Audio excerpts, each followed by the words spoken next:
Baik, Bismillahirrahmanirrahim. Assalamualaikum warahmatullahi wabarakatuh. Waalaikumsalam warahmatullahi wabarakatuh. Selamat pagi, salam sejahtera bagi sekalian. Rabbi sholli sodri, wa yassir li amri wahlul 'uqdatam min lisani. Yang terhormat Kepala SMK Negeri 3 Kota Tegal, Ibu Sri Indrawati MPD. Yang kami hormati Kepala Badan Narkotika Nasional Kota Tegal, Bapak Sudirman SAG MSI. Yang kami hormati narasumber kita yang luar biasa ini dari BNN Kota Tegal. Yang saya cintai, saya banggakan seluruh siswa peserta kegiatan kita pagi hari ini dan seluruh pemirsa yang dimanapun Anda berada yang berkesempatan untuk ikut menyaksikan tayangan ini. Alhamdulillah, puji syukur malah senantiasa kita panjatkan kepada Allah Subhanahu wa Ta'ala, Tuhan yang Maha Kuasa. Pagi hari ini kita masih diberikan kesempatan untuk terus berkarya, tetap semangat meniti hari meski kita masih di masa pandemi. Semoga karya kita hari ini, kemarin, lusa tercatat sebagai amal ibadah dan pemberat timbangan kebaikan ketika kita dihisab di yaumul akhir. Para siswa sekalian, siap mengikuti kegiatan hari ini ya. Sudah hadir di studio dua orang narasumber yang luar biasa yang akan membersamai kita kurang lebih 1 sampai 1,5 jam ke depan. Kita akan banyak bincang-bincang dengan beliau berdua. Saya pastikan materi kita sangat menarik hari ini.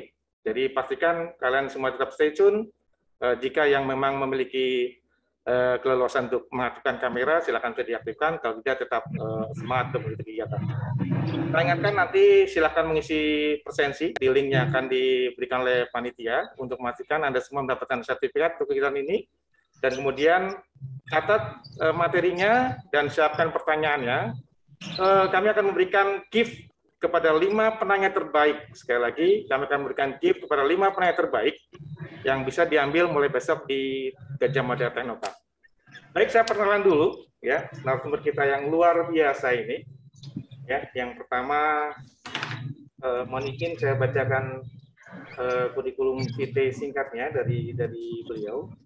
Ya, beliau berdua dari Badan Narkotika Nasional Kota Tegal. Ya, yang pertama sudah hadir bersama kita, Bapak Haris. Saya mohon izin saya bacakan kurikulum vitae singkatnya atau biodata singkatnya. Nama beliau Pak Haris Hernowo, lahir di Brebes 5 Desember 1984. Ya, alhamdulillah istri 1, anak 2. Ya, cukup 1 ya Pak? Iya, cukup 1 aja nggak habis. Ya. Beliau menempuh pendidikan di SD Negeri 2 Brebes, kemudian SMP 1 Brebes dan SMA Negeri 2 Brebes. Kemudian ASRD DKP MSD Yogyakarta. Ya. Riwayat tugas tahun 2011 sampai 2015 beliau bertugas di Humas BNN Republik Indonesia. Berarti BNN pusat ya Pak ya, seperti itu ya. Dan di Jakarta, dan dari 2015 sampai sekarang di BNN Kota Tegal ya, di seksi P2M itu Pak ya. Baik, kemudian narasumber kita yang kedua, para siswa sekalian dan para pemirsa, ibu yang cantik dari BNN ya. Kayaknya ramah banget nih ya walaupun kita baru ketemu ya. Ibu Solihah Ernawati yang beliau lahir di Sukoharjo 6 Juli 1986.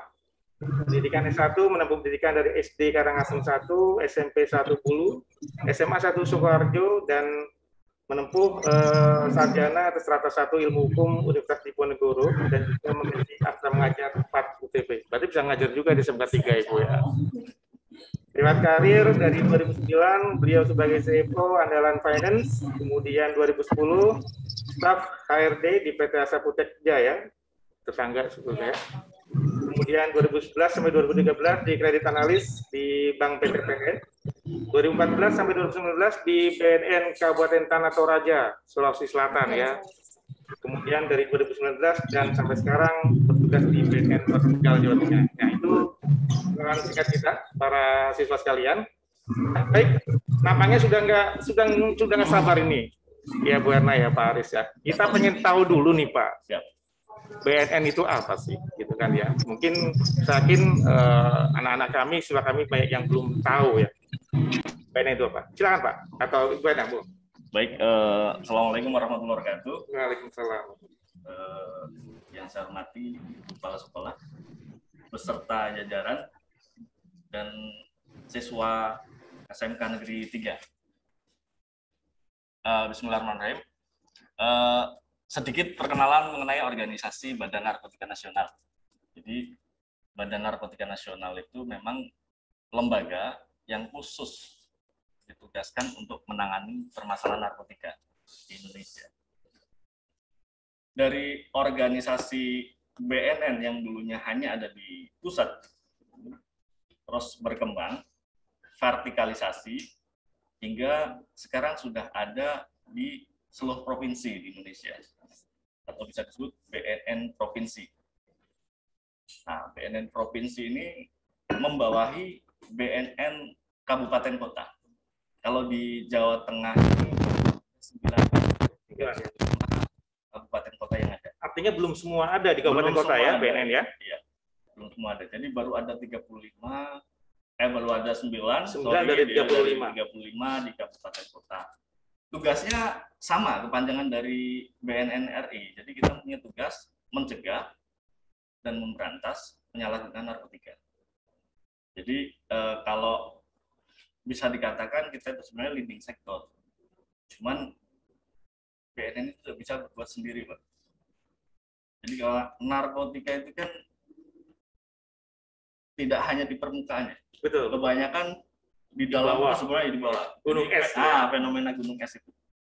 Jadi kita lihat aja permukaan sebenarnya sedikit, tapi sebenarnya di bawah itu banyak. Jadi fokusnya dari BNN itu lebih pada pemutusan jaringan.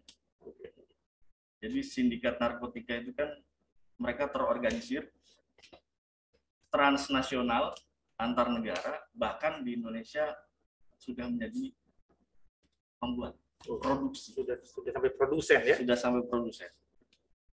Jadi perlu penanganan serius. Makanya semakin tahun vertikalisasi itu terus bertambah, karena yang dikhawatirkan adalah semakin tahun nggak cuma di kota besar, sekarang narkotika juga sudah masuk ke desa, di daerah atau di wilayah atau di kelurahan.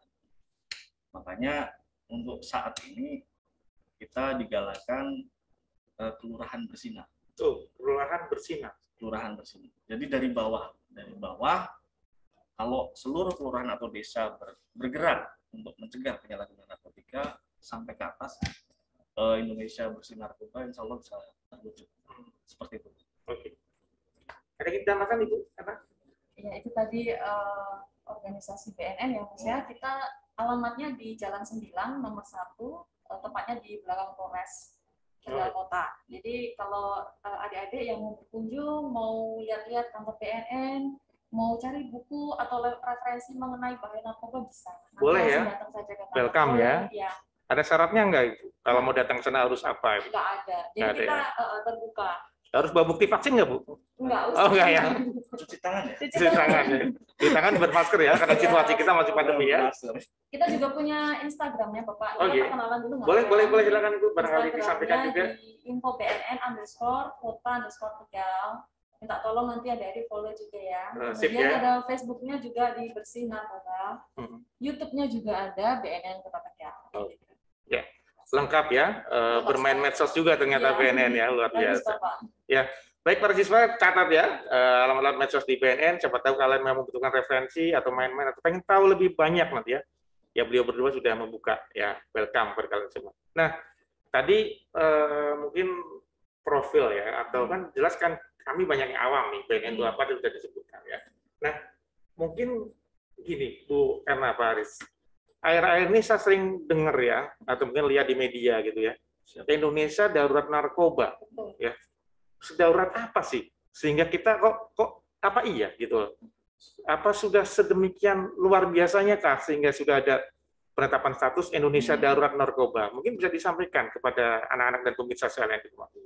Ya betul sekali Pak Ade. Jadi tahun 2015 Presiden Republik Indonesia itu menyampaikan di rapat terbatas itu Indonesia darurat narkoba. 2015. Artinya darurat ini adalah suatu keadaan yang butuh penanganan yang harus ditangani secara bersama-sama. Nggak bisa kalau cuman sendiri-sendiri ya, atau satu instansi saja begitu. Jadi harus bersama-sama. Khususnya masyarakat. Masyarakat itu punya peran penting dalam pelaksanaan P4GN ini ya. P4GN itu tadi program pencegahan dan pemberantasan penyalahgunaan dan peredaran gelap narkoba. Artinya semua masyarakat harus berperan aktif ya. Dan ini pun juga diatur dalam Undang-Undang Nomor 35 Tahun 2009. Masyarakat mempunyai peran yang seluas-luasnya untuk P4GN ini. Kenapa sih Indonesia darurat narkoba? Itu sudah disampaikan pada tahun 2015 itu bahwa yang pertama Indonesia itu ribuan pulaunya ya Pak ya, puluhan ribu ya. Bahkan hampir 17.000 pulau, yang dimana pulau-pulau itu berbatasan dengan negara-negara tetangga dari luar ya. Secara geografis ya, teritorial ya. Betul sekali secara teritorial. Dan di perbatasan-perbatasan itu terdapat pelabuhan tikus, artinya pelabuhan yang memang minim pengawasan. Nah, banyak narkotik masuk melalui jalur pelabuhan-pelabuhan tersebut. Ilegal. Iya, itu yang pertama. Yang kedua, bahwa yang namanya narkotik ini memiliki daya rusak yang sangat tinggi. Bahkan bisa dicatat angka kematiannya itu mencapai 30 orang setiap hari karena narkotik. 30 orang setiap hari. Tahun 2014 itu pernah mencapai 40 orang per hari. Kemudian kita lakukan intervensi di segala bidang, kita lakukan upaya penurunan, khususnya masyarakat yang berperan penting, akhirnya mengalami penurunan di angka 30 orang. Itu menurut penelitian. Yeah. Kemudian kita melihat di sini bahwa yang namanya peredaran gelap narkotik itu sudah sangat masif. Artinya bahwa di lembaga-lembaga pemasyarakatan itu banyak ditemukan narapidana yang masih dalam tahap proses pemulihan untuk mereka rehabilitasi. Bukan rehabilitasi dalam arti hukuman, ya. Masih menjalani proses hukuman, mereka masih ada yang melaksanakan kegiatan peredaran ilegal ini. Jadi masih mengendalikan jaringan di dalam lapas, dan itu sangat miris gitu ya. Gitu. Artinya begini, bahwa orang yang sudah dihukum tetap saja masih bisa mengendalikan jaringan. Dan jaringan ini sifatnya juga transnasional, artinya tidak hanya jaringan lingkup di Indonesia saja, tapi terhubung dengan luar negeri. Kemudian kerugian yang ditimbulkan luar biasa, 1 tahun itu mencapai, bahkan sekarang mungkin hampir ratusan triliun ya. Ratusan triliun per tahun. Kemudian, ini salah satu yang harus saya sampaikan, bahwa yang namanya peredaran gelap narkotik atau kejahatan narkotik ini merupakan salah satu indikasi proxy war, Bapak. Proxy war itu, adik-adik perlu saya sampaikan di sini, proxy war adalah suatu perang tanpa bentuk, tanpa wajah gitu. Ya. Nggak kelihatan gitu ya. Nah, ini ada indikasi narkotik ini adalah senjata proxy war yang memang menyerang Indonesia, gitu. Kemudian penyerangnya siapa kita nggak tahu. Tetapi memang kita tahu banyak narkotik ini asalnya dari luar negeri. Jadi ini perlu diwaspadai.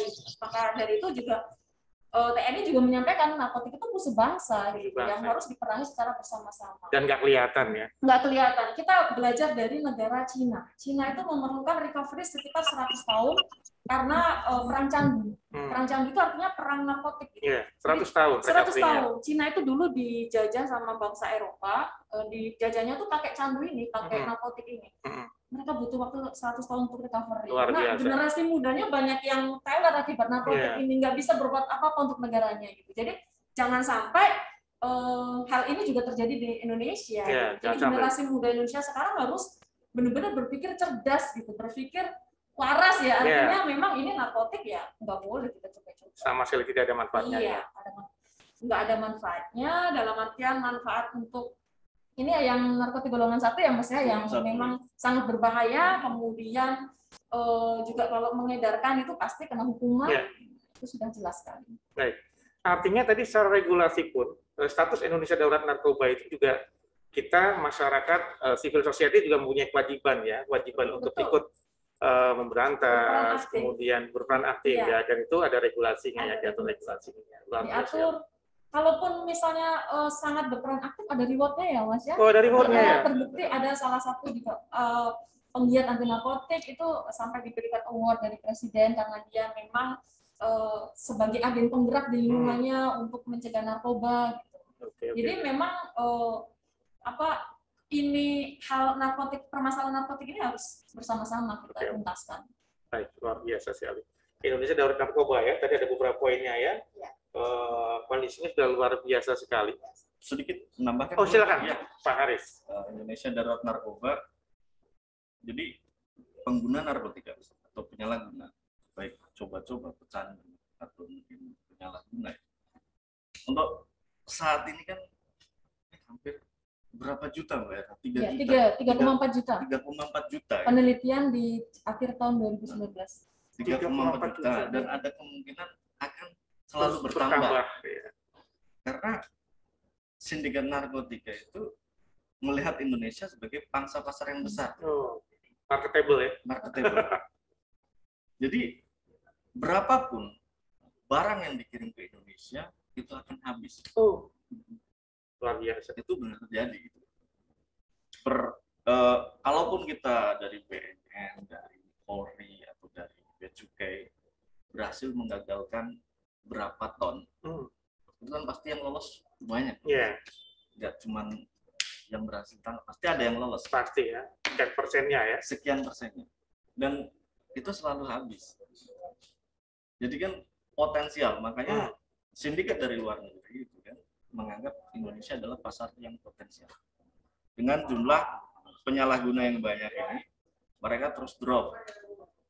Nah, harapan mereka juga mencari pengguna baru, khususnya di kalangan pelajar, anak muda, remaja, usia produktif. Karena harapan mereka ini tuh akan jadi pangsa pasar jangka panjang. Dari kecil atau mungkin usia dini ya, usia dini. Dari kecil sudah dicekoki narkotika, ini akan menjadi pangsa pasar yang panjang. Baik. Makanya kegiatan seperti ini menurut saya sangat bagus. Jadi kita mungkin orang yang beruntung ya Pak ya, zaman dulu gitu kan, kita nggak menggunakan narkotika karena keterbatasan kekuatan digital, dunia digital, media sosial dan lain-lain. Kalau yang sekarang itu kan semua mudah diakses. Betul. Jadi kalau tidak diberikan edukasi seperti ini, takutnya ya mereka akan melakukan atau menggunakan atau menyalahgunakan narkotika. Padahal mereka nggak tahu dampaknya seperti apa kan, seperti itu. Yang mereka takutkan sebenarnya, saya takut ketahuan orang tua, takut ketahuan pihak berwajib, ketahuan BNN, ketahuan guru, kepala sekolah atau BK. Sebenarnya ada dampak kesehatan yang ditimbulkan. Baik. Ya, luar biasa, para sekalian dan pemirsa dimanapun Anda berada. Ternyata bahwa Indonesia darurat narkoba itu bukan hanya sekedar slogan ya, sudah ditetapkan secara resmi oleh pemerintah dari 2015 dan dampaknya luar biasa. Data yang tadi dipaparkan baik oleh Bu Erna maupun oleh Pak Aris itu saintifik ya, saintifik dan itu memang angka-angka yang memang diperoleh secara real di lapangan ya. Kita berharap mudah-mudahan semakin turun ya, sehingga bisa mudah-mudahan bisa sampai zero ya, mudah-mudahan kita berharap seperti itu. Nah, baik Bu Erna, Pak Aris, saya sudah disampaikan ya, darurat narkoba ternyata luar biasa. Nah, cuma mungkin narkoba sendiri itu apa ya Pak ya? Artinya apa sih definisi atau mungkin terus jenis-jenisnya apa sih? Kadang mohon maaf, kita cuma tahu narkoba. Tapi realnya jenisnya apa saja sih yang termasuk dalam jenis narkoba? Dan mungkin sekedar knowledge buat kami. Yang diperbolehkan itu penggunaannya seperti apa, Pak? Ini kan pasti ada. Allah ciptakan sesuatu kan pasti ada positifnya dong, nggak mungkin kan jelek semua. Gitu. Ya mungkin bisa diceritakan. Narkoba itu merupakan singkatan ya Bapak ya. Narkotika, psikotropika, dan zat adiktif lainnya. Zat berbahaya lainnya. Gitu. Kalau kita memang khusus untuk mengenai peredaran gelap narkotikanya. Kalau untuk peredaran gelap psikotropik sama zat adiktif yang berbahaya itu diatur dengan Undang-Undang Kemenkes, itu yang menangani Polri nanti peredaran gelapnya. Nah, tapi kalau untuk rehab kita bisa rehab semua jenis narkoba gitu ya. Secara pengertian secara umum adalah suatu zat yang apabila dimasukkan ke dalam tubuh bisa menyebabkan perubahan perilaku.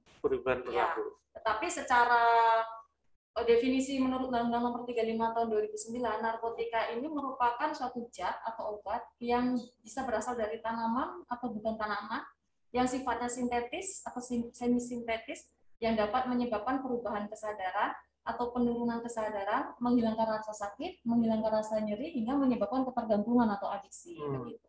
Makanya narkotik ini bisa sebenarnya digunakan untuk medis atau kesehatan. Dan diperbolehkan. Tetapi ingat, itu hanya untuk golongan tertentu. Kita lanjut ke ini ya, penggolongan narkotik. Jadi di Undang-Undang Nomor 35 Tahun 2009 itu narkotik itu digolongkan Bapak menjadi 3 golongan. Jadi ya, golongan pertama, golongan 1, golongan 2, golongan 3. Golongan 1 itu adalah jenis narkotik yang memang tidak bisa digunakan untuk kesehatan, tidak bisa dikonsumsi, tidak bisa diproduksi. Yang bisa digunakan untuk golongan 1 ini adalah untuk kepentingan pengembangan ilmu pengetahuan dan teknologi saja. Gitu. Jadi kalau misalnya mau meneliti tentang narkotik golongan 1 itu boleh, tetapi kalau untuk medis ini tidak disarankan karena sangat berbahaya. Artinya racun begitu ya, saya sampaikan aja begitu karena sangat berbahaya bagi tubuh. Kalau misalnya mengedarkan narkotik golongan 1 ini gimana? Ada nggak hukumannya? Ada. Jadi ada akibat hukumannya yaitu minimal hukuman 4 tahun, maksimal hukuman sampai 20 tahun hingga hukuman mati, tergantung berapa banyaknya jenis narkotik yang dibawa begitu ya. Nah, narkotik golongan 1 ini familiar mungkin di telinga adik-adik ya pernah mendengar itu ada yang namanya ganja, kemudian sabu, kemudian jenis kokain, heroin itu masuk golongan 1. Artinya kalau adik-adik menyalahgunakan atau mengedarkan itu sudah pasti bisa langsung diproses hukum. Yang kedua sudah pasti adik-adik itu akan kecanduan ya karena narkotik ini sifatnya dia langsung masuk ke dalam otak. Langsung ya. Narkotik ini sukanya dia masuk di prefrontal cortex ini Pak, otak bagian depan. Jadi artinya otak bagian depan itu untuk mengatur kesenangan begitu ya, kesenangan. Artinya kalau narkotik ini masuk ke dalam tubuh, dia akan mengaktifkan enzim dopamin yang sebenarnya sudah ada dalam tubuh. Tetapi enzim dopamin yang diaktifkan itu berlebihan. Artinya ya kalau senang bisa sampai kena schizophrenia, bisa sampai gila gitu. Bisa sampai ketawa-ketawa terlalu over. Artinya over.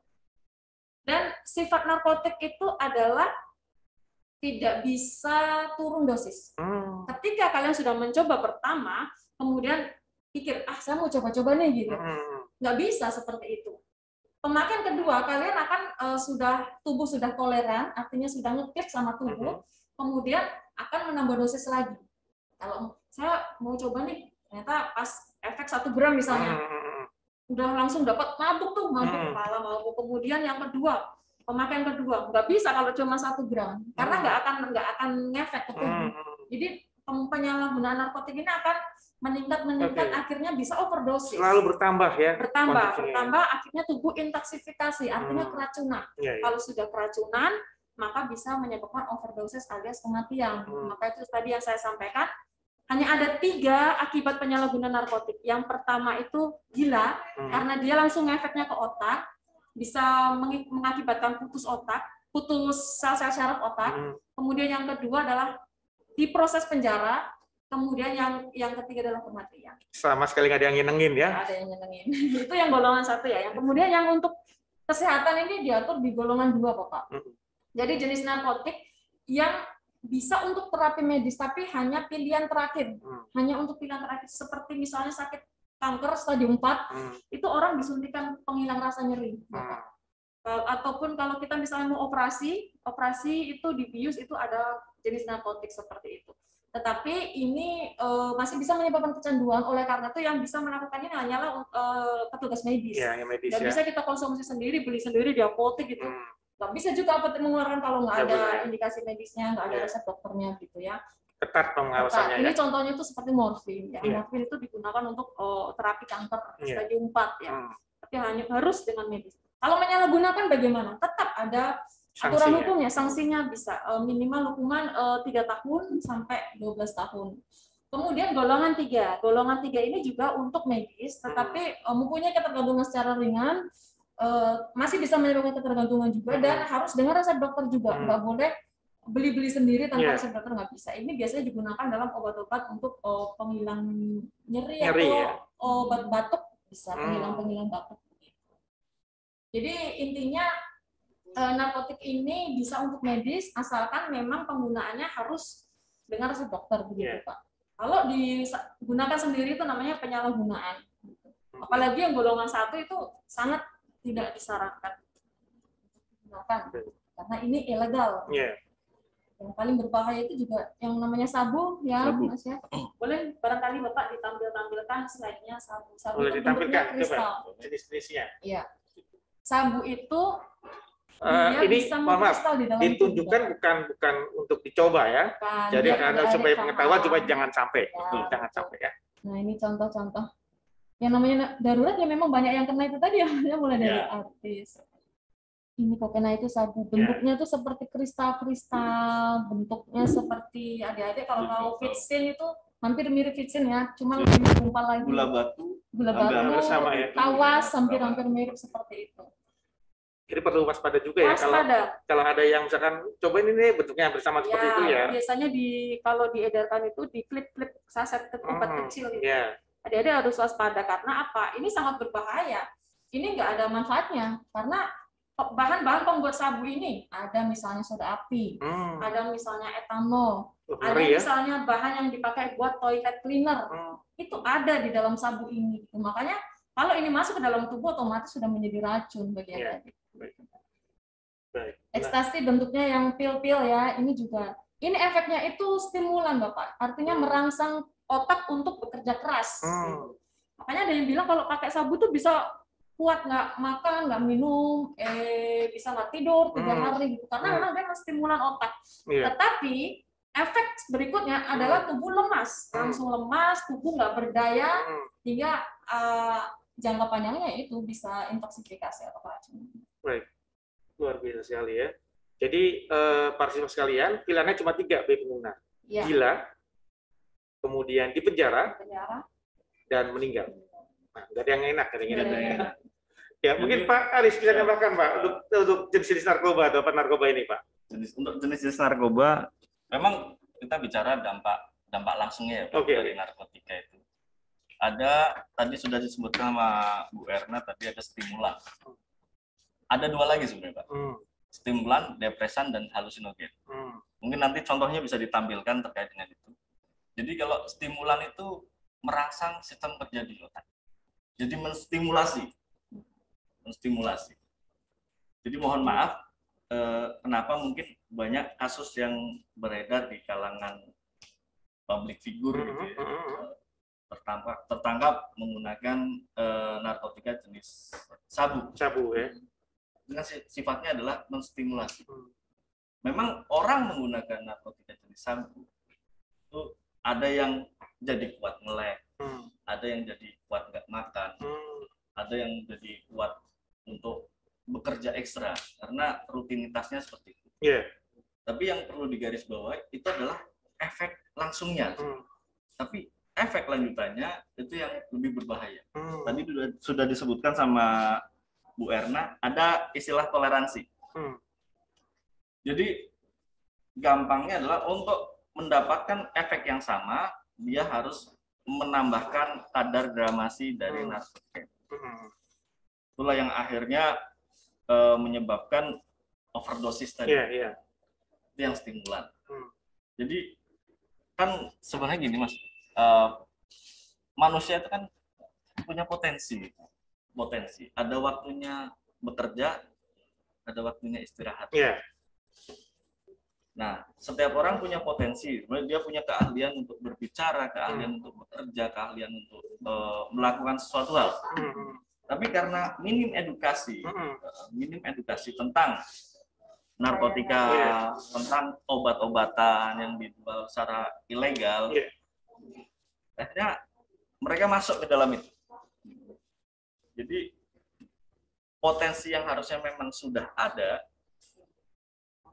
dimasukkan oleh narkotika memang akan berdampak signifikan. Tapi ketika efek dari narkotika habis, potensi yang sudah dimiliki itu akan hilang. Ikut habis juga ya? Jadi terdampak ya? Berdampak. Kita mungkin pernah lihat ya, jadi contoh yang di media sosial, ketika orang sakau, jadi ngomongnya ngaco, ngelantur, gitu, ngaco, nggak percaya diri, itu seperti itu jadi dampaknya. Itu yang stimulan, ada toleransi. Begitu juga depresan ya Mbak. Depresan menekan, kebalikannya dari stimulan. Jadi menekan sistem saraf pusat. Yang terjadi apa? Akhirnya sesak napas. Bisa meninggal karena itu. Detak jantung berhenti. Nah, Ada lagi halusinogen. Halusinogen itu tadi yang disebutkan mungkin jenisnya adalah ganja, Menyebabkan halusinasi. halusinasi yang perasaannya kalau orang bilang prasangka ya, oh, saya dengar sesuatu padahal nggak ada yang ngomong. Iya, iya. Dan dampak lanjutannya ya bisa membuat gila. Istilah Iya. kerennya sekarang tuh halu. Halu. Halu aja. Media kan halu gitu ya, gitu ya. Jadi mengakibatkan kegilaan. Hmm. Dan untuk yang sering disalahgunakan ini yang pelajar atau anak-anak usia produktif itu narkotika golongan G. Golongan G. Apa itu? Daftar G. Oh, daftar G. ya. Obat daftar G. Obat-obat daftar G, bukan narkotika. Obat-obat daftar G. Obat-obat daftar G Itu berbahaya ya. berbahaya. Valid Jadi artinya berbahaya. itu kan sering disalahgunakan. Itu memang digunakan untuk pengobatan, Pak. Dan dokter juga meresepkan itu secara hati-hati. Katakanlah penggunaannya untuk 3 hari, berapa kali minum. Itu dokter akan pas seperti itu. Sesuai dosisnya. Sesuai dosisnya, tidak akan lebih. Karena dampaknya tahu, kalau itu lebih, adiksinya akan luar biasa. Menimbulkan adiksi ya. Iya. Jadi obat-obat berbahaya harus memang didapatkan dengan resep dokter. Ini sekarang banyak disalahgunakan. Dibeli tanpa resep atau dibeli dengan resep palsu. Tapi boleh Pak dibeli secara bebas gitu. Nggak bisa sebenarnya. Nggak bisa ya? Nggak bisa. Nggak boleh itu. Harus dengan resep Harus dokter. dengan resep dokter. Tapi kadang mereka lebih pandai ya. Ya. Lebih pandai cari-cari Nah, gitu kan. Nah, itu dia. bahayanya di situ. Gitu. Meskipun secara legal tidak diperbolehkan ya. Diperbolehkan kalau nggak ada resep dokter. Tanpa resep dokter. Karena memang obat keras itu berbahaya. Obat keras. Ya. Baik. Nah, baik para siswa sekalian. Jadi sekali lagi jangan pernah mencoba ya, meskipun sekedar nyoba dulu deh, karena tadi ya sifatnya dia akan grammable, artinya ketika berikutnya pas mencoba lagi atau mengkonsumsi lagi harus dengan dosis atau berat yang lebih dari yang pertama ya, dan itu nanti pasti efeknya akan kecanduan ya. Nah, baik Bu Erna, Pak Haris ya, tadi kita sudah tahu narkoba itu apa jenisnya, tadi sudah langsung dampak yang ditimbulkan ya. Meskipun tadi sudah sempat disinggung ya, sepertinya tadi ada sedikitnya, tapi mungkin barangkali lebih bisa ditegaskan. Ciri-ciri nih Pak. Ciri-ciri. Ya, ciri-ciri khusus pengguna narkoba. Artinya bisa nggak sih dilihat secara kasat mata gitu? Oh, ini nih si Fulan nih kayaknya make nih gitu. Bukan berprasangka, bukan, tetapi artinya secara physically bisa nggak sih ciri-ciri pengguna itu bisa diidentifikasi seperti itu? Mau ngebayar? Ada memang narkotik ini berdampak pada biopsikososial. Biopsikosis, Artinya secara fisik, secara psikis, sama secara sosial. Sosial ya. Gitu, biopsikososial. Psikososial. Iya. Secara fisik itu bisa terlihat Oke. untuk penyalahgunaan narkotik jenis sabu misalnya, itu badannya kurus kering. Jadi kalau saya gemuk kayak gini berarti bukan pengguna ya. Bu, ya? Bisa, Oh, bisa jadi, jadi ya. ya. Bisa jadi. Dan Jadi, dia ya. itu bisa bikin badan. Oh, badan bisa. gemuk ya. Iya. Kalau sabu itu dia kurus kering. Kemudian mata bisa ada cekungan, Cekung, gitu, ya. layu, pandangan kosong. Dan satu hal yang perlu ditengarai kalau penyalahgunaan narkotik jenis apapun itu kalau diajak berbicara, dia tidak berani menatap lawan bicara. Gitu ya. Iya, jadi Bapak nanti bisa lihat ke misalnya ke siswa atau siapa Mudah-mudahan nggak ada ya. Mudah-mudahan nggak ada. Apabila ada yang Awal misalkan, ya. oh ini kayaknya sedikit melenceng nih. Oh kemana iya iya, gitu. artinya Tapi untuk nggak mengidentifikasi ada, ya. nggak Iya, ada. oke. Untuk antisipasi. Iya, aja. iya. Itu dia nggak akan berani menatap mata Lawan bicaranya. Oh, gitu ya. Kemudian kalau penyalahguna ganja itu mata merah, mata merah. Gitu. Kemudian banyak lagi ya, misalnya nih air mata keluar berlebih, jadi kayak orang nangis, Ya. menetes sendiri tanpa sadar. Gitu. Kemudian ada misalnya kalau jenis narkoba penyalahguna jenis jarum suntik penyalahguna yang disuntik. Oh ya, ada disuntik ya, disuntikan ya. Itu golongan-golongan heroin, tapi di Indonesia itu jarang. Itu biasanya dia akan terdapat bekas-bekas sayatan. Bekas sayatan. Karena diminum kembali gitu. Karena narkotik yang disayat itu di darahnya masih ada narkotiknya itu diminum kembali, maka dia ada. Berarti itu betul ya, ada suka lagi film-film itu sampai dihisap Ada. lagi ya. Ada. Dan itu yang menimbulkan sako itu ya Mas ya. Kalau yang dia udah nggak dapat efeknya dia akan sako, sakit karena tahu itu. Dan sakitnya tuh luar biasa. 3 kali sakitnya orang melahirkan. Luar biasa. Melahirkan aja udah sakit ya. Iya. 3 kalinya. Iya. kan kita manusia punya batas untuk menahan rasa sakit Iya, berapa ini, Pak. Tapi itu 3 kali nyerinya, luar biasa. Kalau kita Dan- nggak tahu ya, Pak. Iya. Yang orang melahirkan. Nggak tahu ya, nggak bisa rasain. Hanya ibu-ibu Nggak bisa ya. rasain. Tetapi kayaknya bisa ngebayangin. Pak. Betul. Eh, Kemudian ada lagi secara psikis itu misalnya dia emosional, kemudian sensitif. Terdapat perubahan perilaku di rumah, misalnya yang anaknya ini misalnya rajin, kemudian suka menolong orang tua, misalnya dipanggil itu sudah mulai ogah-ogahan, suka mengurung diri di kamar, sensitif emosional, kalau disentil mengenai masalah pribadinya dia langsung ngamuk, gitu, itu ada. Kemudian secara perilaku tadi ya, secara psikis ya, sering ini dia juga sering keluar malam, ini harus hati-hati ya, karena peredaran gelap narkotik itu sebenarnya nggak lihat siang malam ya Mas ya, tetapi banyak yang melakukan transaksi itu terkadang di malam hari, karena memang kadang kan itu udah sepi gitu ya, betul.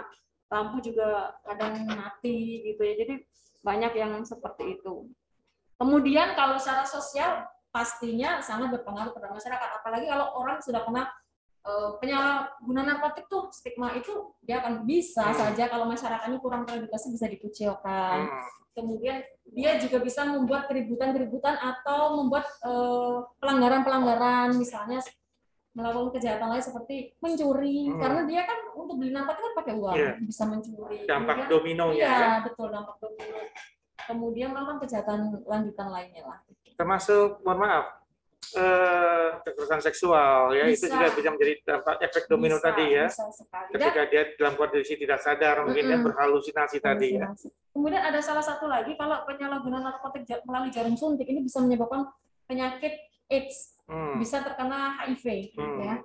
Artinya apa? Kalau mereka pakainya berbarengan, kemudian disuntikan secara bergantian dengan jarum suntik yang tidak steril itu, dan kebetulan di salah satu itu ada yang terkena HIV, itu langsung bisa menyebar. Dan kita tahu AIDS itu belum ada obatnya gitu, hanya ada penekan sakitnya atau Ngeri, untuk terapi saja ya, terapi antiretroviral itu sangat-sangat berbahaya sekali. Jadi ya adik-adik harus bisa berpikir jernih untuk hal ini gitu. Jangan pernah coba-coba. Betul.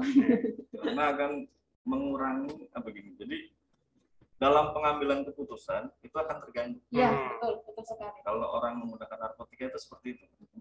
Jadi nggak bisa konsentrasi nggak bisa juga konsentrasi. Ya. Kalau disebutkan tadi temperamen, memang benar temperamen. Gitu. Bahkan kita ambil contoh real ya. Ada gitu, di luar Jawa lah. Bahkan ada sampai dia rela bukan rela ya. Dia tega membunuh orang tuanya. Oh iya, ada. Membunuh orang tuanya dengan menggorok lehernya. Setelah itu diumumkan di bahwa kasus beneran terjadi ya, kasus beneran terjadi ya. Narkotika itu seperti itu, Jadi kalau kita tadi yang saya sampaikan, saya takut sama aparat, takut sama itu sebenarnya hanya di permukaan saja. Dampak yang selanjutnya yang luar biasa. Kesehatan, tadi biopsikososial, ada yang sampai seperti itu, tega membunuh temennya demi mendapatkan HP-nya untuk dijual, tega membunuh. Kecelakaan juga ya. Kecelakaan seperti itu. Ternyata sampai membunuh orang tuanya, dia mengumumkan sendiri di masjid bahwa saya telah membunuh orang tua, bla bla bla, mohon partisipasinya untuk besok pagi di pemakaman orang tua saya. Itu kan luar biasa. Luar biasa sekali. Sampai segila itu. Segila itu, betul. Maaf saya bahasanya. Betul, apa kita harus pakai, kadang kita harus pakai bahasa yang vulgar ya, gitu kan supaya tahun 2012 ya Mas ya, kalau nggak salah ada kasus kecelakaan besar itu yang menewaskan 9 orang. 9 orang. Kasusnya Apriani ya. Si A ya, si A itu. Dia nggak sadar gitu, dia habis pakai sabu kalau nggak salah, dia ngebut, dia pikir tuh dia nabrak ayam gitu. Oh ya, saya ingat itu di mas media ya, kasus itu ada. Ya, kasus tubutan itu. Ya, saya ingat itu. Ternyata yang ditabrak itu adalah orang. Orang ya. Dia nggak sadar, dia telepon temennya, ini kayak nabrak apa gitu. Pas dia tahu kalau ditabrak orang ini, dia baru pingsan-pingsan di rumah di Polres ya. Jadi begitu kejadian. Kalau saya lihat dari ini ya, kalau nggak salah ya. Iya. Mohon maaf ya. Kemudian ada yang nggak pakai baju itu ya.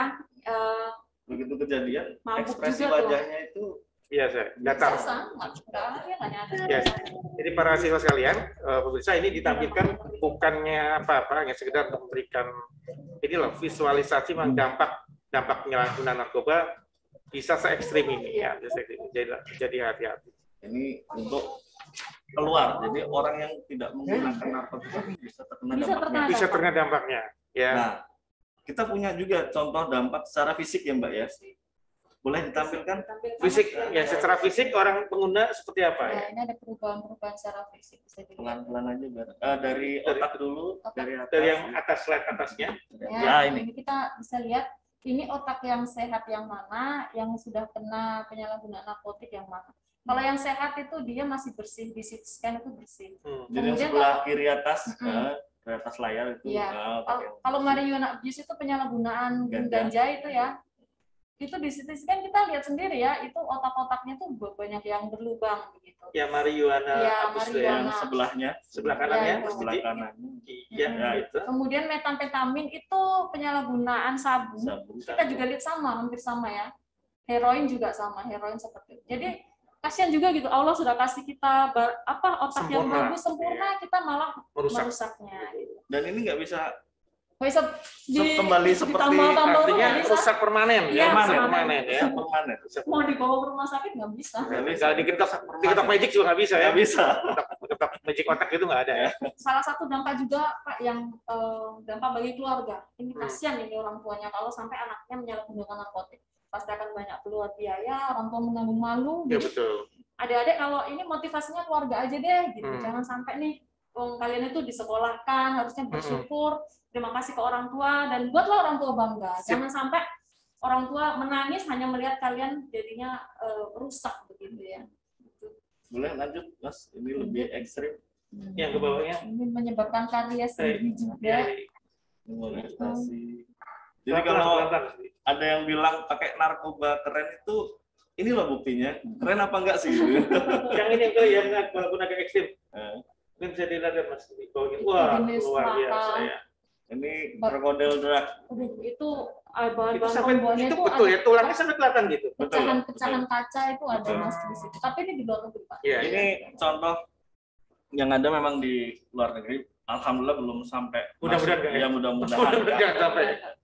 Jadi dia memang menggerogoti daging. Jadi kalau sudah seperti itu yang kan dicari pembuluh darahnya. Oh gitu. Jadi dia masih tetap cari. Gitu. Dan nggak bisa disembuhkan. Harus diamputasi. Oh. Itu pakai di tangan. Kalau pakai di kepala kan habis otaknya. Ya repot. Harus diamputasi. Tangannya diamputasi gitu. Gimana tuh? Pakai manekin dong. Dan orang ini sadar gitu. Menggunakan itu tuh dampaknya seperti ini.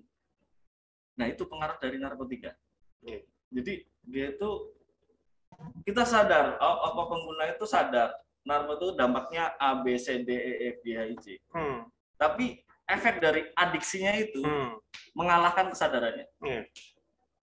Jadi sudah tahu dampaknya seperti ini, tapi dia akan terus mencari.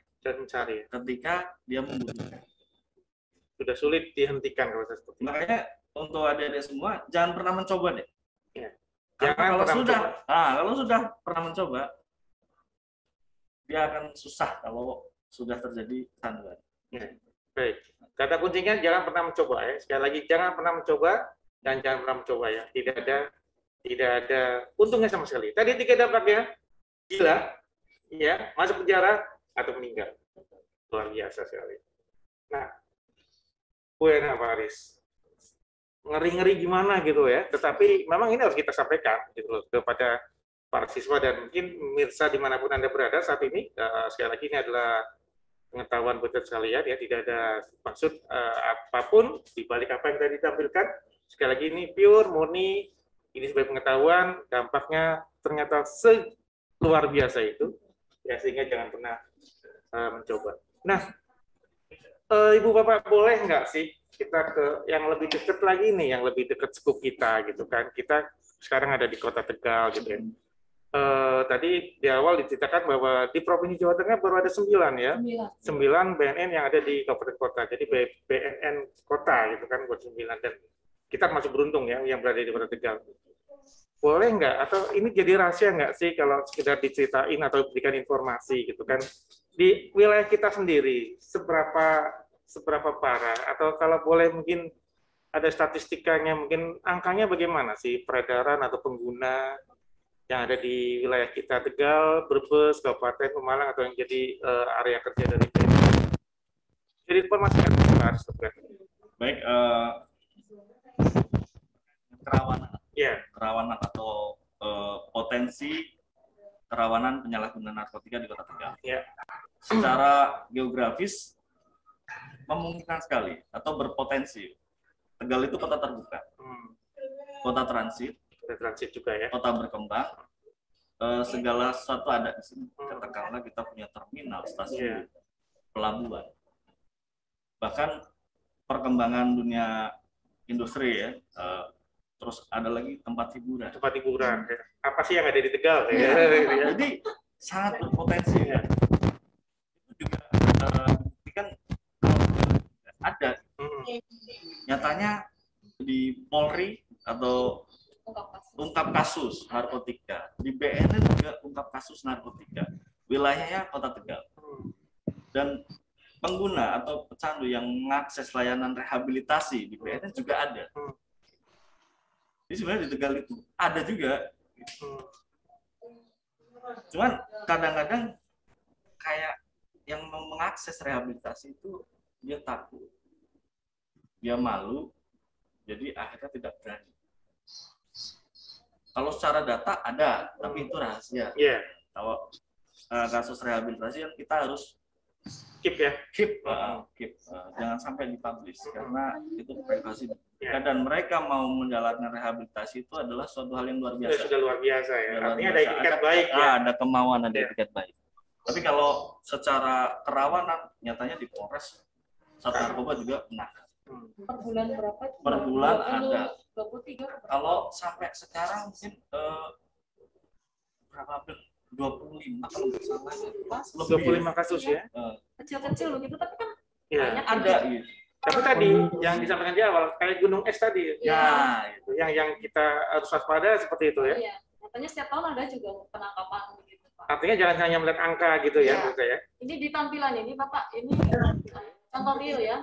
Di bulan Februari itu ada pengungkapan narkotik di Kepulauan Seribu 436 kilo. Itu ternyata yang mengendalikan dari Lapas Lawi. Dari Lapas Lawi. Narapidana Lapas Lawi. Beliau pindahan. Yang kasus ini 436 kilo. Itu kita akhirnya ke sana ya, kita cek ke sana juga ke lapas itu. Kita bisa. Ya di dalam ini nih narkotik jenis ganja itu disamarkan dalam bentuk makanan. Jadi dicampur sama makanan dijual. Ini di Jepara. Kemudian ini disamarkan dalam bentuk permen. Itu permennya dicampur juga dengan zatnya ganja. Itu di Pekalongan. Itu kiriman dari Amerika. Tapi kita belum sempat diedarkan ini belum sempat diedarkan oleh pelaku, langsung ditangkap.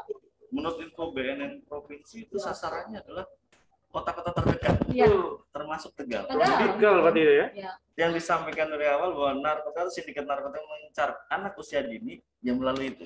Atau jangan-jangan itu hanya transit mungkin ya, hanya transit di kota transit itu yang ditangkap di Kalibangsa itu Bapak. Itu 10 kilo ganja tahun 2020 itu kita tangkap 10 kilo ganja itu pengedarnya dari luar kota yang transit di salah satu daerah di Tegal 10 kilo ganja. Itu sekarang divonis 12 tahun di Lapas Lawi sini. Iya. Ganja ya.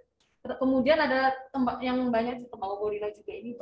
Golongan 1 juga itu bahaya banget ini banyak di daerah Slawi, di Tegal ada ini. Artinya secara real ini masih ada di sekitar kita ya? Ada di sekitar kita.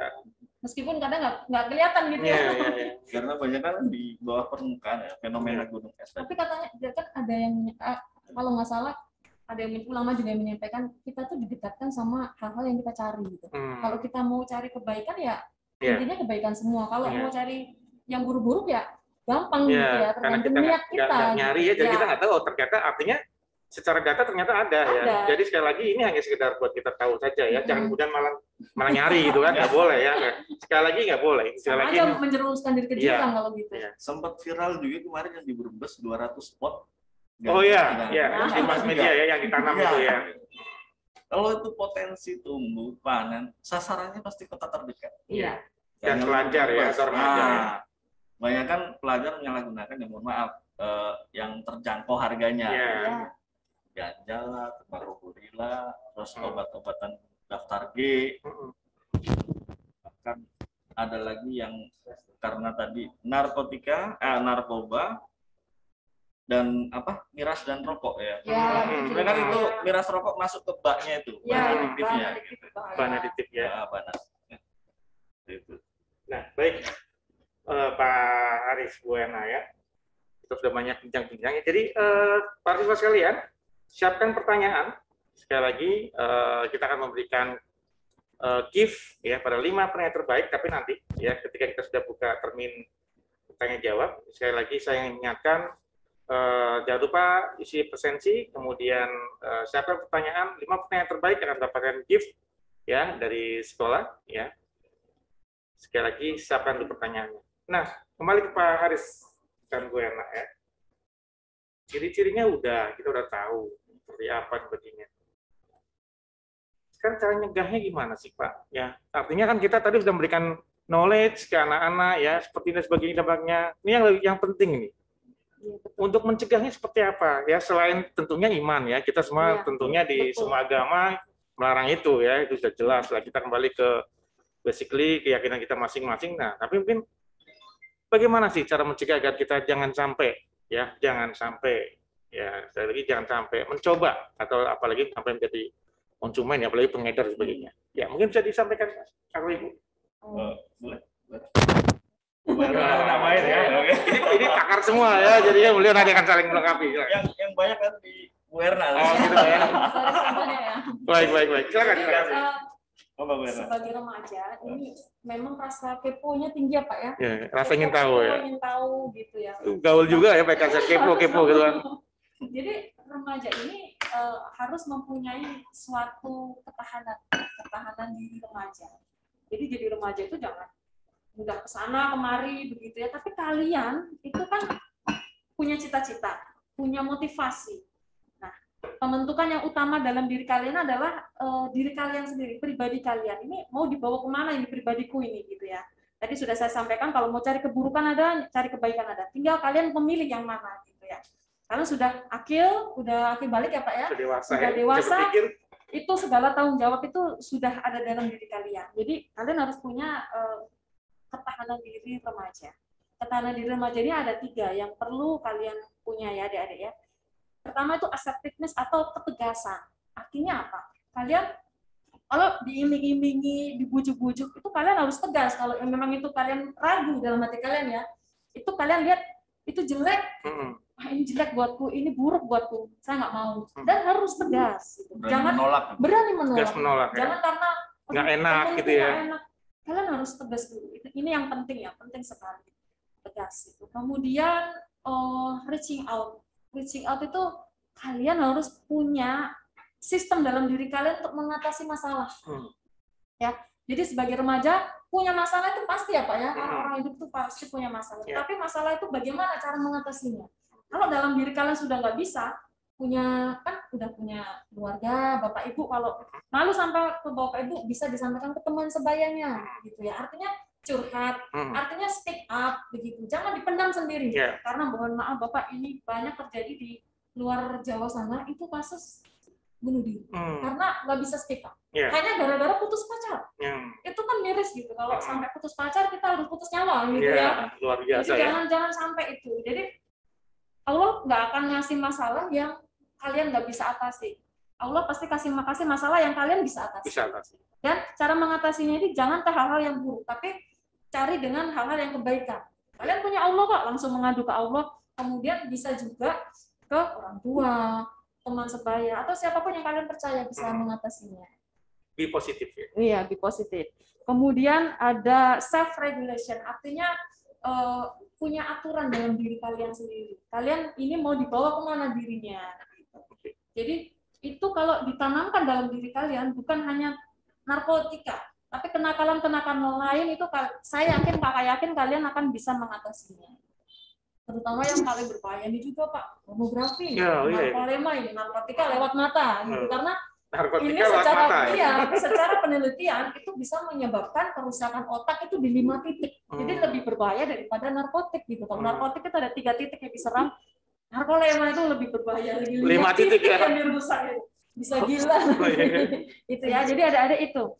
Kemudian dalam keluarga ini harus mempunyai upaya komunikasi yang baik, kasih sayang yang baik, penanaman akhlak karakter di situ. Jadi adik-adik sekarang kan lagi daring juga. Jadi intensitas dengan pendidik dengan bapak ibu guru kan memang kurang gitu ya. Tapi berarti apa? Kalian harus sama orang tua gitu. Orang tua itu di rumah bebannya berat juga, tetapi kalian harus bisa melihat itu sebagai oh iya ini salah satu cara saya ya untuk patuh selain pada guru saya bisa ke orang tua gitu ya. Jadi ini saatnya kalian berbenah diri khususnya di rumah.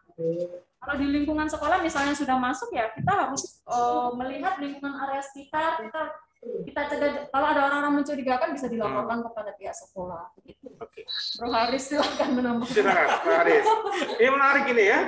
Semakin menarik diskusi kita. Sampai karena ya komplit gitu.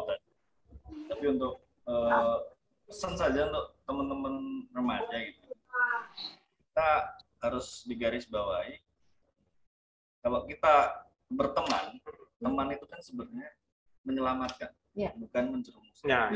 Lebih baik pilih-pilih teman. Karena pergaulan yang seperti apa itu akan membawa kita menjadi seperti apa. Lebih berhati-hati, pilih-pilih teman. Kalau kiranya teman itu wah ini berdampak merugikan, ya kita cari teman yang lain. Jangan takut kehilangan teman. Jangan takut kehilangan teman. Teman yang nggak bener ya. Kalau bisa yang nggak bener ya kita tinggalkan. Berani menolak, terus batasi pergaulan, bukan membatasi ini ya. Maksudnya kita pilih-pilih. Baik. Luar biasa sekali. Bu Yana, Pak Haris ya, para siswa sekalian dan pemirsa dimanapun Anda berada saat ini, diskusi kita semakin luar biasa ya. Kita semakin banyak tahu pengetahuan ya tentang narkoba ya, bagaimana apa dan sebagainya, luar biasa. Sekali lagi pesan yang disampaikan adalah bahwa kita tahu bukan teman coba sekali lagi, tapi jangan sampai mencoba. Nah, masih belum berakhir sesi kita, stay tune terus para siswa dan pemirsa sekalian. Kita akan buka sesi pertanyaan ya. Ingat, ada 5 gift menarik yang akan diberikan oleh sekolah untuk 5 penanya terbaik ya. Kita buka sesi tanya jawab, silakan bagi para siswa sekalian. Sambil nunggu mungkin dari saya dulu boleh Pak? Boleh. Harus nanya. Kasus termuda, boleh nggak mungkin disampaikan? Termuda pengguna, dari pengguna termuda. Saya balik saya. Pengguna termuda ya. Adakah data pengguna termuda itu usia berapa tahun untuk kasus ini? Sedikit ya Pak ya, saya dulu ya. Jadi memang ini menarik Pak pertanyaannya dan ini real ya. Maksudnya di balai rehabilitasi. Nah, kalau kasus secara pidana termuda ada. Tapi kalau kasus pengguna narkotika ada juga yang termuda. Di balai rehabilitasi yang dipunya BNN itu ada rehabilitasi rawat inap itu usia 9 tahun. 9 tahun, Mas. Jadi tahapan rehabilitasi itu ada rawat jalan, rawat inap. Itu sudah rawat inap ya? Rawat inap. Dari usia 9 tahun. Mungkin berarti kelas berapa SD? Gitu. Ya, SD ya, masih SD. 9 tahun masih SD. Itu yang termuda. Jadi benar-benar ada gitu. Sasarannya ya ketidaktahuan anak-anak. Ketidaktahuan atau kurangnya edukasi atau kebawa teman dan lain atau diiming-imingi seperti itu. Itu ada seperti itu. Kalau di Tegal ada Mbak ya? Ada. Mudah coba Usia masuknya kategori anak ya, kalau di bawah 18 tahun itu masih pelajar SMA ya, SMA atau SMK. Iya. SLTA ya, usia SLTA ya. Ada juga ya kasus itu ya. Itu yang ada di sekitar kita ya. Baik. Ini ada Muhammad Satrio, lambaikan tangan. Ada yang ditanyakan, Mas? Atau jangan-jangan pencet lagi? Dari 10 TKPI 1, M Bagus. Iya, Pak. Ya, silakan. Ada yang mau ditanyakan? Langsung saja. Assalamualaikum warahmatullahi wabarakatuh. Ya, waalaikumsalam warahmatullahi wabarakatuh. Apakah narkotika itu memiliki manfaat manfaat sendiri. Apakah narkotika memiliki Manfaat tersendiri. manfaat tersendiri? Ya. Itu aja pertanyaannya. Ada lagi, Mas Bagus Satrio? Ada, Pak. Ya, lagi, silakan. Langsung aja sampaikan. Jika melihat aktivitas mencurigakan yang menjerumus pada narkoba, apa yang harus dilakukan pertama kali? Sudah? Dua? Yang satu boleh deh saya. Sudah, Mas Bagus? Udah, Baik. Pak. Ada dua pertanyaan ya, apa manfaatnya? Terus kedua, jika ada aktivitas-aktivitas yang mencurigakan, kita harus ngapain ya? Kita harus bagaimana gitu ya intinya ya. Oke, terima kasih Mas Bagus Satrio ya. Langsung Bu Erna atau Ya, Pak? Pak.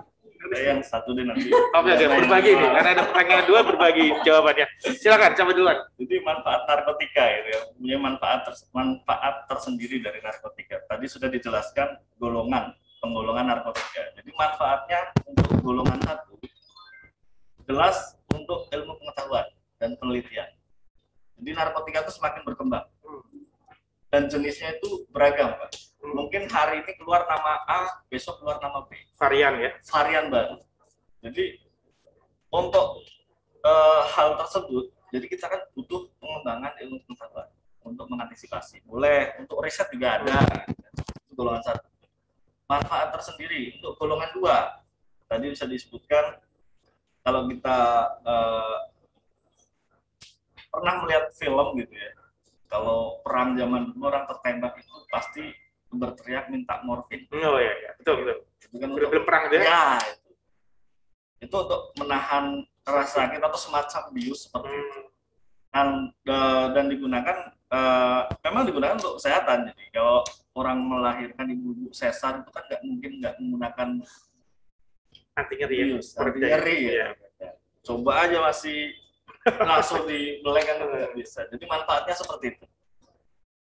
Ada lagi yang mungkin digembar-gemborkan terkait dengan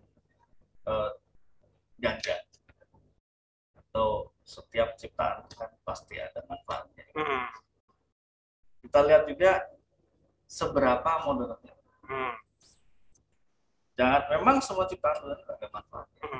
Tapi kita lihat plus minusnya itu Ya, bagaimana. lebih banyak mana ya? Iya, Manfaatnya atau mudaratnya gitu kan? Jadi kalau manfaat narkotika tadi untuk ilmu pengetahuan, penelitian, terus yang golongan 2 tadi untuk pengobatan atau dunia Medis kesehatan. ya, kepentingan medis. Baik. Nambahkan sedikit ya Mas. Artinya begini, manfaat narkotik itu kayak misalnya kita mau meneliti nih, seperti misalnya kayak PCC itu dulu belum masuk narkotik golongan 1 Pak, tapi karena tingkat bahayanya itu berdasarkan penelitian ternyata tingkat bahayanya tinggi, akhirnya dia masuk golongan 1. Jadi artinya yang golongan 1 ya hanya untuk penelitian saja atau riset yang bisa dilakukan hanya itu, karena bahaya sekali. Yang golongan 2 juga otomatis untuk kesehatan ya adik-adik ya. Tapi ingat, itu yang melakukan hanyalah medis saja, harus dengan resep dokter aja. Nggak bisa kalau kalian sendiri masukin itu nggak bisa. Yang kedua, Pertanyaan yang kedua tadi ya. pertanyaan kedua, kalau ketemu langsung, Lari. jadi gini, kalau lihat di sekitarnya itu masih ada indikasi, misalnya mencurigakan, itu kalian bisa lapor loh ke BNN. Langsung WA atau telepon. Boleh mungkin nomornya nanti kayak 081 678 1010. Itu call center BNN. Itu nanti kita teruskan kepada tim berantas Bapak, karena di kami ada penyidiknya juga kan. Nanti tim berantas yang akan menyelidiki ini gitu. Nanti kan akan ditanya daerah mana, terus personilnya siapa, itu aja sih. Dan untuk kerahasiaan pelapor ini sangat-sangat dijamin. Pasti dijamin Nggak ya. akan disampaikan nanti, oh yang lapor ini enggak akan. Tapi kalau dalam kondisi ternyata lihat langsung lagi pakai misalnya lagi pakai sabu atau gimana gitu ya. Ini kakak sarankan sih jangan ditangkap sendirian ya Mas ya. Lebih baik Nanti menghindar atau dulu. melalui call center kami. Itu kalau menghindar dari tempat itu karena resikonya akan luar resikonya biasa. tinggi. Gitu. Atau Resikonya kalau enggak misalnya bisa nih sama RT RW-nya nih. Misalnya di kos-kosan atau apa ini saya lihat tuh ada orang pakai sabu, panggil RT RW. Nanti Atau kan di kelurahan ada Babinsa, Babintan Oh, iya, Mas. iya, iya. Nah, itu nanti kan kalau kita menghubungi RT RW nanti disampaikan langsung ke lurah, lurah langsung telepon Babinsa, Babintan, nanti dilihat, nanti dicek ke situ bener nggak. Nah, kalau memang ada langsung, misalnya dia penyalahguna, yang barangnya udah nggak ada, itu nanti langsung lapor ke BNN, nanti malah kita upayakan untuk kita bantu untuk sembuhkan ini. Tapi kalau peredaran ada barangnya ada ya kita yang penting di situ banyak orang dulu loh Pak, ya banyak orang, jangan sendirian, artinya banyak orang, nanti langsung lapor ke BNN atau ke Polres terdekat. Tapi ke BNN boleh. Baik. Kita bantu. Baik. Artinya juga sebisa mungkin juga menghindar ya, itu Iya, penting ya. pasti harus menyelamatkan diri juga. Iya. Begitu. Jangan sampai Kita malah nggak ada di tahu situ dia kan. bawa senjata apa Nah. kan bahaya juga itu. Baik. Dan yang kita tangani itu kan penyalahgunaannya. Jadi BNN itu kan punya tugas P4GN. P4GN itu pencegahan dan pemberantasan penyalahgunaan dan peredaran gelap narkoba. Jadi yang ditangani itu sebenarnya adalah penyalahgunaannya Dan peredarannya ya. Ada peredaran terang, ada yang disebutkan untuk dunia Medis. Yang gelap-gelap aja. yang gelap-gelap. Wah, yang remang-remang. Baik, luar biasa. Mas Bagus Satrio tadi yang nanya, itu jelas ya, saya rasa sangat jelas sekali jawaban dari Bu Erna maupun dari Pak Haris ya. Ada lagi yang ditanyakan? Nggak ada ya? Sangat jelas sekali. Chat juga nggak ada, masih dia? Nggak ada chat? Ya kan? Baik, ini kayaknya karena jelas ya, karena jelas sekali ya. Saya yakin diskusi kita hari ini banyak membawa manfaat ya. Tadi sangat luar biasa, menarik, ya, dan banyak hal baru. Buat pribadi pun juga banyak yang saya baru tahu nih, Pak ya. Ya, dan ini sekali lagi skenario Allah ya. Pertemuan kita hari ini jelas itu bukan yang tidak sengaja ya. Ini memang sudah di-set Allah, memang kita harus ketemu hari ini, memberikan banyak hal untuk anak-anak kita, untuk pemirsa dimanapun Anda berada saat ini. Sekali lagi semoga membawa manfaat buat kita sekalian. Nah, sebelum kita akhir sesi kita hari ini, mohon berkenan berikan closing statement ya, dari Pak Haris dan juga nanti dari Bu Erna. Kira-kira apa nih yang ingin disampaikan ya? Oh sebentar, ada lagi ya, sebelum kita tutup. Ya, ada dari Rahmah ya, Mbak Rahmah Fadila, 10 mm2. Yang itu media. Assalamualaikum Pak, bisa bertanya, ganja kan termasuk tanaman, kenapa bisa berbahaya? Betul. Oke, silakan. Ya, Bu Erna. di Rumah Fadilah ya. Iya. Jadi ganja ini termasuk narkotik golongan 1 ya. Artinya tadi kan pengertian narkotik kan ada zat yang asalnya bisa berasal dari tanaman ataupun bukan tanaman. Nah, ganja ini termasuk jenis yang tanaman. Kenapa bisa berbahaya? Karena di dalam kandungan ganja ini mengandung zat namanya THC, tetrahidrokannabinol, yang sangat berbahaya bagi kesehatan, yang berdampak buruk bagi kesehatan. Dan itu kenapa sangat mengganggu organ kita terutama adalah otak ya, karena bisa menyebabkan halusinasi dan menyebabkan penyakit skizofrenia atau gila. Yang paling parah ya menyebabkan kematian. Ya, itu ya. Jadi Ya. kenapa meskipun tanaman, Meskipun tanaman ya. Karena itu pertanyaan kan tanaman nih, gitu kan tanaman itu ya. Zat THC-nya Pak, ada zat yang sangat berbahaya. Ya, sudah ada zat yang memang itu bisa menimbulkan efek-efek tadi ya yang sangat berbahaya. Cukup Pak, perjawabannya. Oh, kalinya ya. Kalinya luar biasa ya. Nanti mungkin kita di luar sesi ini kita bisa banyak diskusi lagi. Ada lagi yang ingin ditanyakan, mahasiswa sekalian? Masih ada yang chat bertanya? Atau melambaikan tangan? Udah nggak ada Mas Didi ya? Baik, kalau sudah tidak ada yang bertanya, oh ada lagi ya. Bisa tampilkan Mas Didi. Oh, terima kasih atas jawabannya. Sama. Ada lagi bawahnya? Pastikan Mas Didi, jangan sampai ada yang bertanya belum kita jawab nih. Udah nggak ada? Udah nggak ada teman-teman ya? Pastikan. Baik, nanti kalau mungkin masih ada yang ingin ditanyakan, mungkin di luar sesi ini boleh ya, boleh melalui kami pihak sekolah, atau mungkin nanti langsung bisa. Tadi BNN sudah welcome ya, mahasiswa sekalian boleh main-main ya, ada di Jalan 9. Jalan 9 itu di posisinya di belakang Polres Tegal Kota ya, di daerah situ. Baik, mengakhiri sesi kita yang luar biasa. Oh, ada lagi nih ya, belum ditutup nih, mohon maaf nih, dari Yolandi. Ya, silakan. Pertanyaannya apa, Mas Yolandi? 10 NKPI 2. NKPI itu Nautika Kapal Penangkap Ikan. Jadi kami ada jurusan. Ada jurusan itu Ya, jadi hari ini banyak kita ikutkan itu siswa-siswa pelayaran ini. Oh, Silakan Mas Yolandi, Bagas. Pertanyaannya mana nih? Belum muncul. kalau di penangkapan juga banyak Pak yang memang lewat jalur umum. Pak. Ya. Ya. Silakan Mas Yolandi, mau langsung pakai audio? Silakan.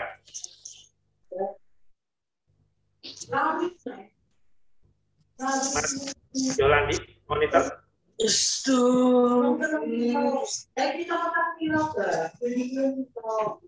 Ada. Mas Yolandi masih ada dengan kita? Mau lewat chat atau lewat langsung audio? Video boleh, silakan.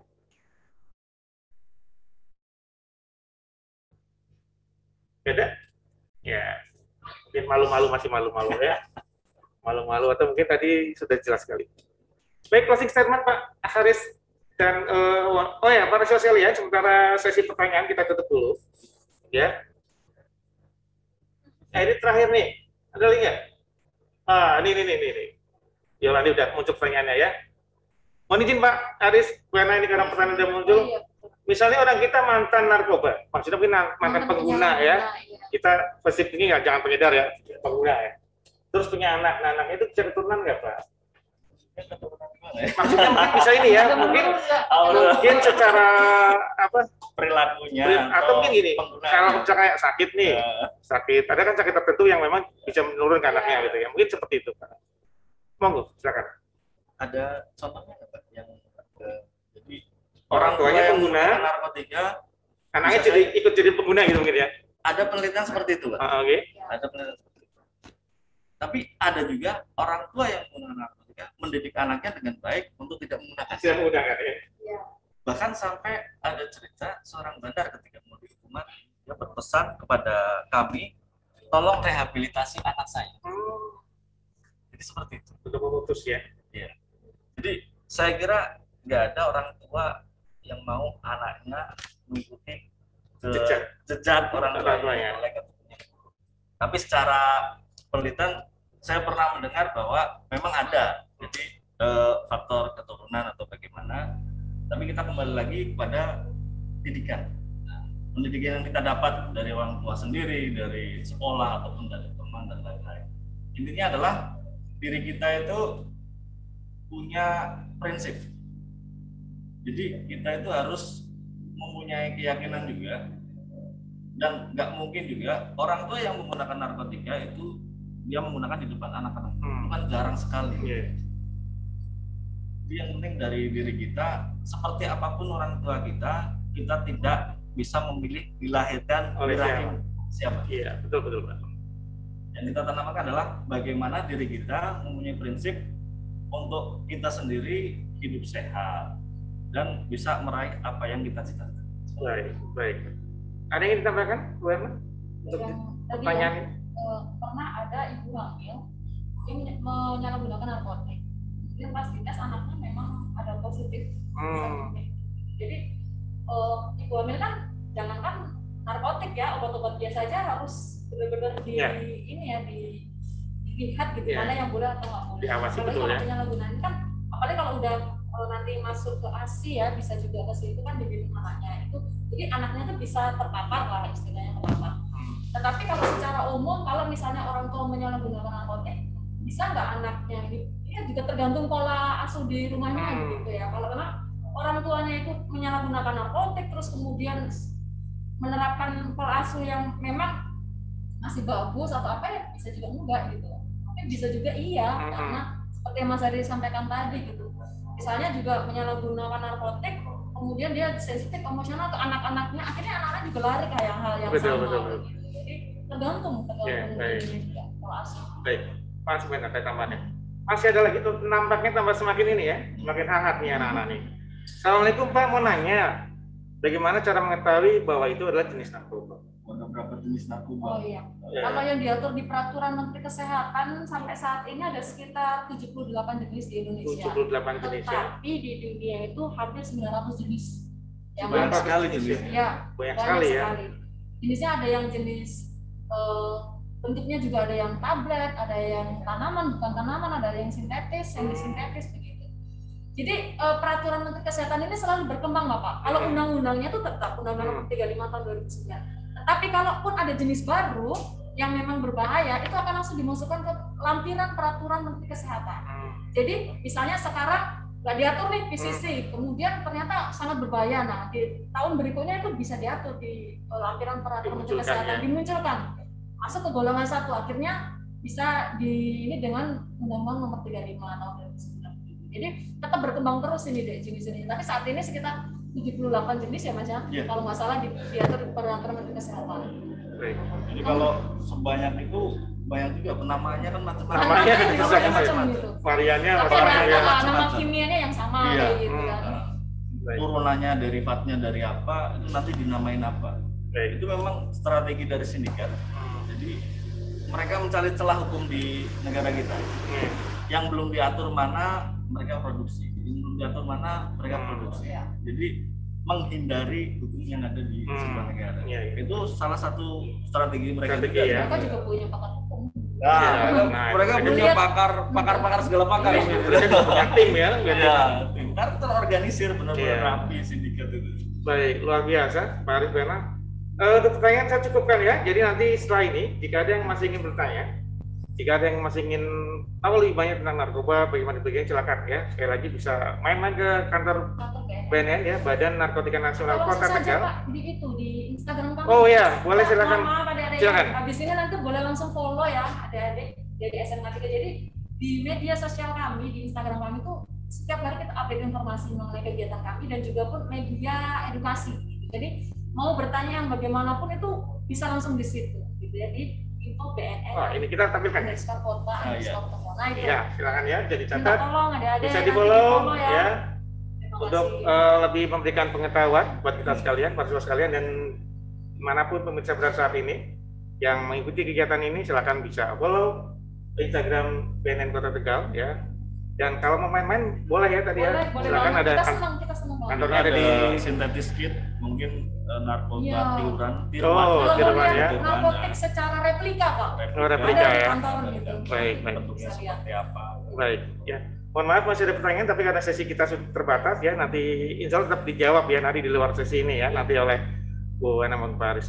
Baik, mengakhiri kegiatan kita tadi ke mohon berkenan memberikan closing statement ya, mungkin dari Pak Haris lebih dahulu, setelah itu Bu Ana.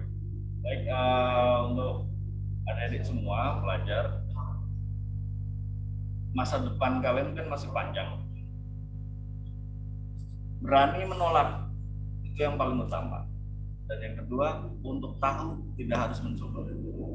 Karena melalui media yang ada, kita bisa belajar dampaknya, jenisnya, dan segala bentuknya. Baik, terima kasih Pak Haris. Bu Erna, pernah memberikan closing statement untuk partisipasi kami dan pemirsa dimanapun berada saat ini.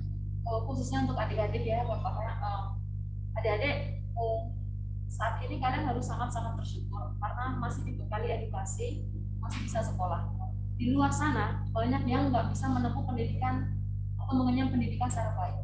Jadi manfaatkan hal-hal ini untuk meraih cita-cita kalian. Karena kakak yakin dari SMK 3 ini akan lahir atau tumbuh generasi-generasi penerus bangsa yang luar biasa. Amin. Dan itu semua adik-adik bisa capai dengan belajar, berdoa, dan menghindari narkoba. Baik, terima kasih Bu Ana dan Pak Haris yang sudah berkenan hadir membersamai pagi kita hari ini. Untuk para siswa SMK 3 yang mengikuti kegiatan ini, nanti sesuai dengan disampaikan di awal, kami akan memberikan gift pada 5 penanya terbaik yang nanti akan disampaikan oleh sekolah, nanti oleh pihak Humas SMK 3, dan nanti akan kita umumkan setelah ini. Untuk gift bisa diambil mulai besok. Jangan lupa isi presensi. Terakhir dari saya, sekali lagi khususnya buat siswa SMK 3 dan dimanapun pemirsa berada saat ini, jangan pernah mencoba karena pilihannya ada 3: gila, penjara, atau meninggal dunia. Terima kasih, saya Dewi Prasetyo yang memandu kegiatan kita pagi hari ini. Mohon maaf apabila ada tertutur yang berkenan. Terima kasih Pak Haris, terima kasih Bu Erna, terima kasih BNN Kota Tegal ya. pimpinan Pak Dirman dan rekan-rekan semua selamat bertugas untuk tetap mengawal ya. P4GN ya. Selamat bertugas, selamat mengawal. Semua kita berharap kita bisa mencapai zero ya, 0% baik di Tegal maupun di Indonesia kita tercinta, dan kita berharap semoga pandemi juga cepat berakhir sehingga kita bisa berjalan normal. Sekali lagi saya Ade Prasetyo, selamat pagi, selamat beraktivitas, tetap semangat meniti hari meski kita di masa pandemi. Selamat pagi semuanya, assalamualaikum warahmatullahi wabarakatuh. Waalaikumsalam warahmatullahi wabarakatuh.